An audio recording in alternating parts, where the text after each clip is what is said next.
Hello, everyone. So today we'll be covering this week's most highly requested topic, which is how to run introductory sales calls. Welcome back to Decode. For all of you founders out there, I know you'll be excited to hear how to make the most of these incredible products that you've built. My name is Shuo Chen. I am a former founder, now investing in founders and teaching founders at Berkeley and Stanford. I'm also a board member here at Decode, which is the largest tech and entrepreneurship community co-hosted between Berkeley and Stanford. And I'm excited today to answer our top asked question for this week, which is how to run introductory sales calls. So without further ado, let's dive right in.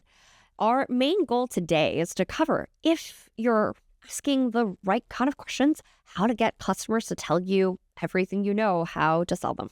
So without further ado, let's dive right on into the 3 tactics. So tactic number 1 is to start the conversation with a human touch. When you're kicking off an introductory sales call, you want to make sure to kick off with a personal moment, whether it is to get a quick laugh, share a recent win or fail, call out something that's sharp about their company or industry, something that you have a specific insight about, or just to mention mutual connections, any of these to bond personally at the beginning. And of course, on this call, you want to make sure to introduce everyone and get names, titles, and responsibilities of each person. You also want to just logistically confirm the actual meeting duration and explain the structure of the call. We're going to do a discussion first, and then we'll officially pitch you the product or a hybrid of the two, and then we'll end with Q&A. So you just want to make sure that everybody's aligned on the call structure.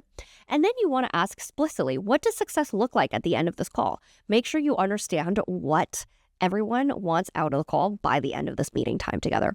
As you're having this conversation, you want to look for cues around decision-making as well. What is the management style of these clients that you're working with? What are their internal dynamics in terms of everyone who's on this call? Who's asking the most kind of questions? Who will be in charge of follow-ups? What are immediate next steps? Making sure who's the note taker and who's going to circulate notes afterwards. All of these are logistics you want to make sure to understand. So tactic number 1 is all about starting the conversation with a human touch and structuring the sales call. Tactic number 2 is all focused on how to qualify fit, amplify credibility, and quantify value during this call. I'll say that one more time. How to qualify fit, amplify credibility, and quantify your value. So you want to generally ask 2 to 3 questions. Of course, it can be more, but you want to use words like goals, challenges, and plans. And the goal to ask these questions is to help you uncover for these clients what are their pains and priorities. This is to qualify whether or not they're a fit for your product. You want to try to review, of course, after you understand their pain point and whether or not they're fit for your product, reveal case studies that will resonate with your customers. You can ask questions like, what is your company trying to achieve with the purchase? What are the goals that you hope to accomplish? What are the biggest pain points or challenges that you're currently experiencing? What are your plans for the next 6 to 12 months? These are some of the examples of questions that you can ask to really help you uncover pain and priorities to make sure that they are a good fit for the product that you're trying to sell. Then you want to share knowledge around competitors, industry statistics, and benchmarks to educate, build trust, and demonstrate expertise. So in this process, you could say, we have worked with 80% of your fellow peers in the industry, or we have this one outstanding case study where we have demonstrated to be able to achieve these goals. So any sort of additional knowledge you can share is helpful, because what you're essentially doing in this process is you're not just trying to sell your product, but you're also trying to be helpful and demonstrate why you understand this problem space so well, so that you could also demonstrate why you understand the solution and why it works. In this process, you want to, as much as possible, highlight relatable success stories. Ideally, it's with others that you've worked with in similar industries, with similar job titles, with similar tech stacks, and similar pain points. You can use your personal founding story as well, or any sort of discovery insights you've had along the way in these other customer calls. So even if you don't yet have customer stories, you can use other points to leverage.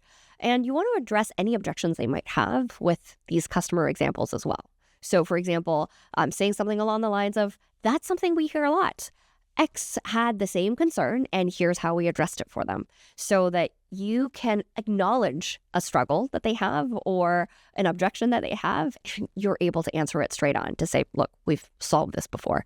If you haven't had an exact situation where you solved this before, you could say, let us do more research and come back to you. And of course, make sure to note it down in a proactively and very promptly follow up post the call. All of this is to help you shape a very compelling use case so that you can specifically quantify the potential ROI, the return on investment for this customer to work with you. You want to justify not just their money spent on your product, but their time spent with you on potentially implementing the solution and exploring whether or not there's a fit. And during this time, you want to note down what specific words and language your potential customer is using, and you want to use their exact language. So all of this together is to help you focus on tactic 2, which is all about qualifying fit, amplifying your credibility, and quantifying the value that you're providing to your customers. With that, we want to jump to tactic number 3 for today, which is mapping your journey to the close. You want to tailor this conversation and your strategy as closely as possible based on your buyer's stage. You don't want to jump any steps. So what do I mean by their stage? Well, if their urgency and buying signal is high, you want to confirm their budget, you want to verify their authority, and reconfirm their needs and clarify the timeline. And if they're still considering, then instead you want to focus on goals, challenges, and plans. Let me give you very specifics about both of these. So if their urgency is high, as in this is a burning problem they need to solve, and their buying signal is high, you want to confirm budget, verify authority, and reconfirm needs and clarify the timeline. So how do you confirm the budget? Confirm the budget by asking questions like, how do you typically evaluate tools like this as a team? How much resources and budget do you have set aside, dedicated for this particularly? How do you verify authority? You verify authority by asking questions like, is there anyone else who would need to see the product or needs to be involved in the decision-making process? You also need to reconfirm needs. You can ask questions like, recapping the pain points and priorities they've shared with you so far, which should be mostly known, but you want to confirm whether or not that is true. So you could say, hey, I've heard you say that XYZ are your pain points or your priorities. Do I have that correct? Or is there anything else you would add? You would also clarify timeline, and you would do so by asking questions like, have you ever purchased a tool like this before? What was the process like? Any legal or procurement processes that could impact the sales process? Any obstacles that you foresee that we can address upfront now? So this is all the kind of questions that you would ask if the urgency and buying signal is high. Now, on the other hand, if the customer is still considering, then you want to instead focus on goals, challenges, and plans. How do you focus on goals and challenges? You can ask questions like, if we could help you achieve this goal or overcome this challenge, like we have for X and Y, these are other case studies you've shared so far, would you like to explore further? You want to just clarify that. And how would you focus on plans? You can ask questions like, would it make sense to schedule a follow-up to walk through how we can help you achieve this goal more confidently? Or is there anything else that we can do to get into very specific next action steps? So you ask both of these series of questions to make sure that you're moving forward in this process. Generally speaking, you want to avoid questions around budget, authority, and timing until people agree that there is a solution fit, which is why all of this that I've shared is in tactic 3 and not any earlier. You want to make sure to understand what their problem and priorities are so that you can make sure that your solution is a right fit for their priorities. And just keep in mind, the sales process is absolutely assessing for mutual fit. So not every single customer is going to be the right customer for you, even though as a startup and as a founder, I know you want to close every single customer.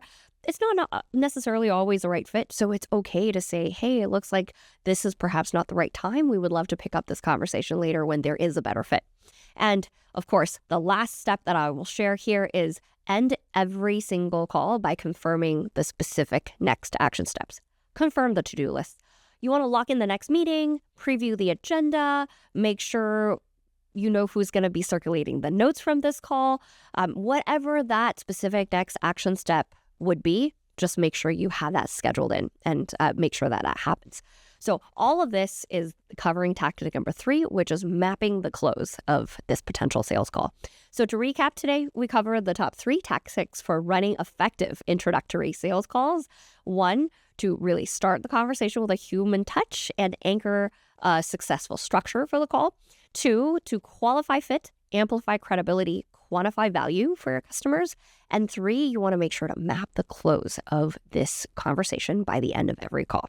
With all of that, if you want to learn more about other traps to avoid in this process, as well as tools that you can leverage, please feel free to click on the link hyperlinked below and read more in our weekly newsletter. Otherwise, please feel free to share with us any other top questions, topics you want to cover, you want us to cover in a future week. And feel free to like and share this video with your fellow founders in the community. Thank you so much for tuning in this week, and we'll see you next week. Take care. Bye.